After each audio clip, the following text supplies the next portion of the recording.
Elbaf is officially the next destination, and I cannot wait, and I know the world is not ready for this arc because it's going to change the story of One Piece forever. It is kind of funny that Luffy's ending up going to the place he initially wanted to go to in the first place until Kid beat him to it, but I guess Luffy had to do some little side questing before he got there. So today I would like to talk about what we can expect in the Elbaf arc and why exactly I think this arc is going to change the trajectory of the entire story forever.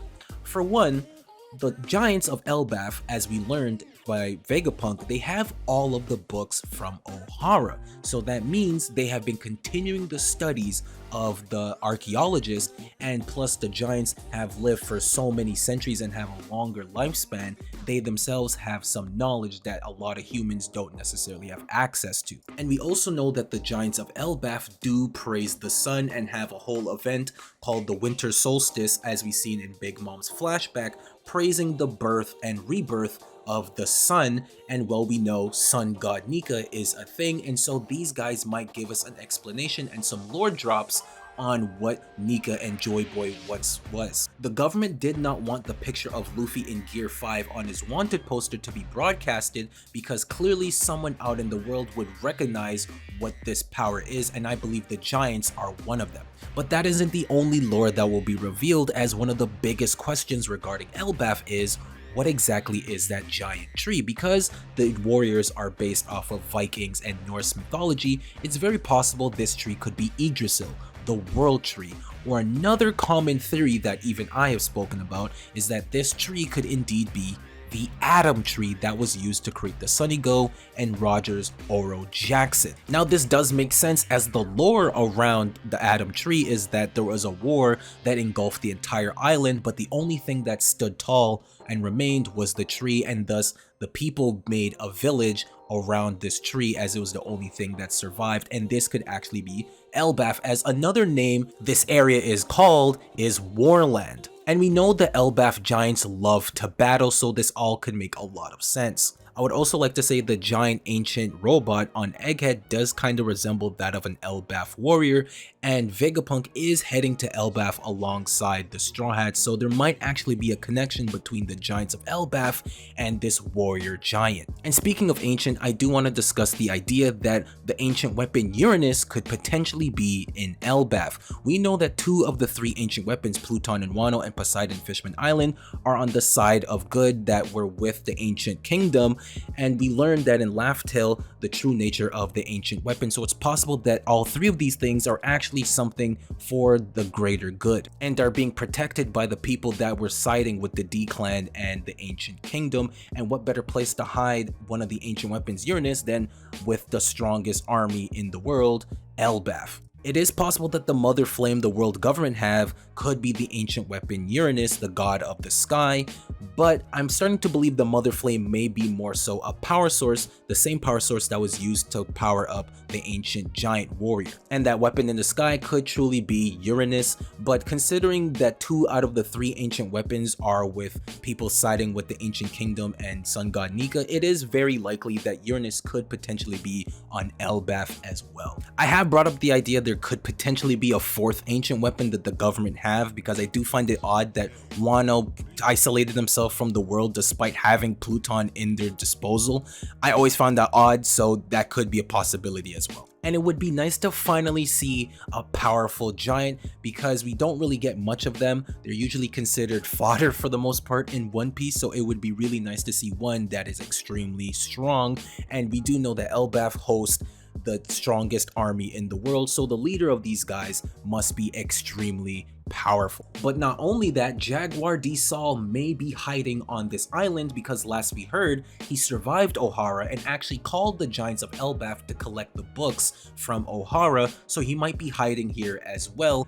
Regardless, I do think he is on this island, and he will reunite with Nico Robin, and they'll have a tearful reunion where we'll learn what exactly he's been doing the past 20 years. But he's not the only person on this island, as it's revealed Dorry and Broggy has finally ended their 100-year battle and have returned to Elbaf. This is huge because the Straw Hats are going to have quite the welcoming party. These guys are going to be treated like celebrities, superstars, like gods, because they are friends with Dorry and Broggy. In fact, they saved their lives and saved their prides. These guys are going to be treated very kindly. But not only that, Shanks is affiliated with this island, and this could be his territory, and we know the Giants are very friendly with Shanks. In fact, Dorry and Broggy seem to have gone way back with Shanks and are close friends.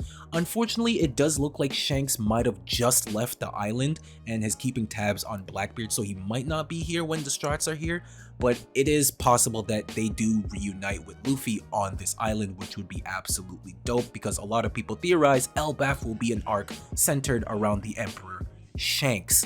But because Usopp, the father of Usopp, is a part of the red-haired pirates, these guys will definitely treat Usopp like a celebrity, because Oimoy, Kashin, Dorry, and Broggy are also very familiar and friendly with Usopp, and Usopp's one of his dreams was that he always wanted to go to Elbaf because he aspires to be like them. And now that they know he is the son of Usopp, these guys will really treat him even more kindly, which is great, as I do think Elbaf will be an arc all about Usopp and his personal growth. As I've been saying for many years, he definitely needs it because he's been severely lacking it ever since the time skip started, and I think Oda has been waiting for this arc for Usopp to finally get some love and shine. He might get some powerful upgrades in his arsenal, get some new weapons, hopefully unlock some new haki, because we know he has it, and we have not got an update on his haki in almost 10 years. That's insane, and he has some of the best observation in the series, and potentially could have Conqueror's haki. We've talked about this before, because he is a leader,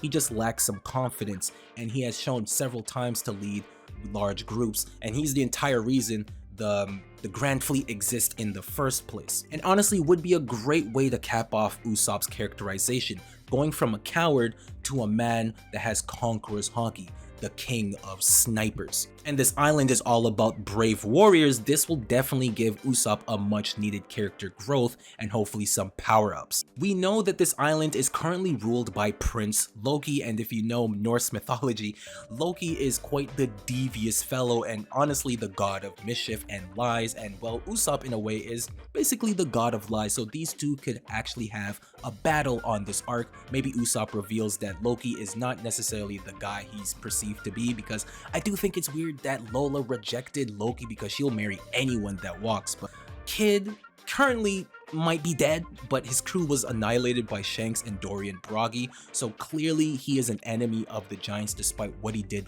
to Big Mom, who is an enemy of all Giants in the world. So you would think they'd be more kindly to him, but because he tried to attack them, they retaliated, and his entire life has been ruined by Shanks, so he could end up being in this arc as an antagonist to the Straw Hats and the Elbaf warriors, because Shanks and them basically ruined his life. I highly doubt Oda would build up Kid just for him to be killed off by Shanks. That's a little crazy. He said he always had a plan with Kid from the start, so we'll just have to wait and see. Maybe he was just tired of drawing his metal arc. We potentially could also see Law, who was last seen running away from Blackbeard in defeat, and currently is looking for a place to hide in hopes to retaliate, and Elbaf could be a place where this could happen, because Elbaf, Egghead, and Hachinosu Island and Winter Island are actually all within range of each other. And because Elbaf is going to be a huge lore dump and might give us some revelations on the Will of D, I think Law will be involved with this arc, and I obviously think he will be there on Laugh Tale when the Straw Hats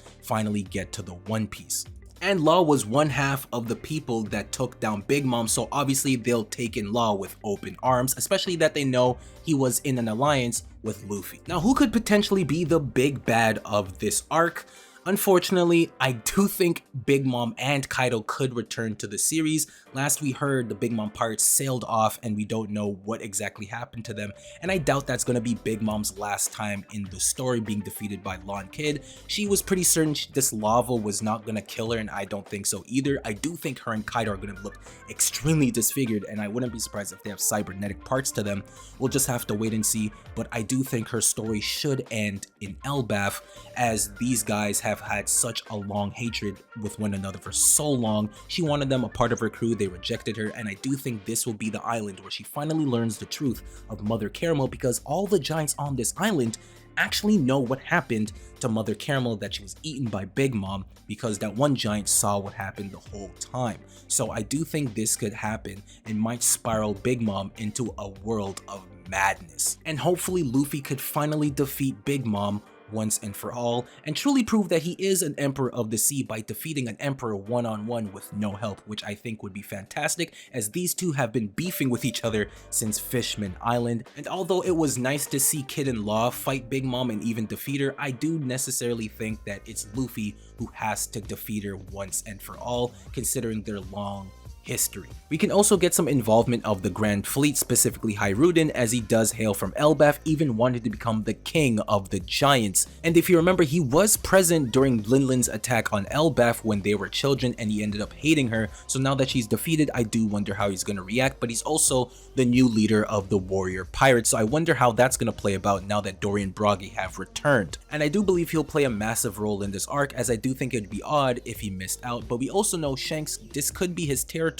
and he's currently searching for Bartolomeo for burning down his flag, so there could be some conflict there, as he is a part of the Grand Fleet and Bartolomeo is his brother in arms. But Shanks, I'm assuming, might be an idol to him as well, or have a good relationship considering all the other giants do. Although I would love for Shanks to be involved with this arc, especially because he was just here, he is friendly with the giants, and he's inspired by Vikings just like the Elbaf warriors, this would also be the perfect place for him and Luffy to finally reunite. It doesn't seem like that's going to be the case, as it does appear that he just left. Although there is a funny idea that I brought up previously, and that this could be the location of a giant emperor battle. I would love the idea of all the emperors being in one place for the very first time in the story. We've seen what happens when two emperors fight, we've seen what happens when two emperors make an alliance, but what happens when every emperor is on one island at the same time? How exactly would the world react? They could possibly be battling to declare who becomes Pirate King. Maybe the final road poneglyph is here and the man marked by flame. This is a large enough area for all of them to be here at the same time. It is a warrior race that wants to fight and loves fighting war land, and could honestly be the home of one of the biggest battles in One Piece history.